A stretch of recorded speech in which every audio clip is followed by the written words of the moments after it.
Welcome in to WKYT News at 5:30. I'm Amber Philpotts. And I'm Kelsey Soto in for Bill tonight. Right now, about 7% of all Kentuckians report having symptoms from long COVID. That's the 8th highest in the U.S. according to the CDC. And doctors are telling us it's tricky because there is no true definition of long COVID and treating it can be challenging. It's our top story at 5:30.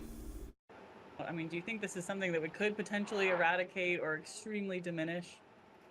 I think we can. I don't know if we will. Doctors say if you're experiencing some of the same symptoms for 3 months or longer beyond a COVID diagnosis, you should see your doctor about possible options and treatments. I mean, the symptoms go on and on and on, and the question is it long COVID or is it something else? Right now, there's no universal cure, and each person reports different side effects. What we're seeing, too, is sometimes it doesn't make any difference if you had severe COVID or mild COVID. You could still get symptoms of long COVID. And we just really don't, at this point in time, don't know really why.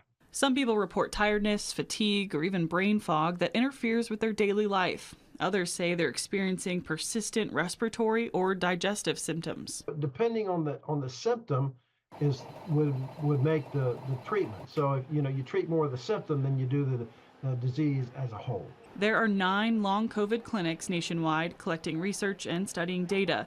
They're funded by the federal government for 5 years. They meet monthly to share case studies. It's not only hard to diagnose because there's not a specific test, there's not a specific definition of it, and there's not one size long COVID fits all. The CDC stopped posting vaccination data back on May 11th of this year. At that time, the national average for those getting an updated booster shot was 22.5%. But here in Kentucky, we were well below that at 18.5%. Yeah, a lot of people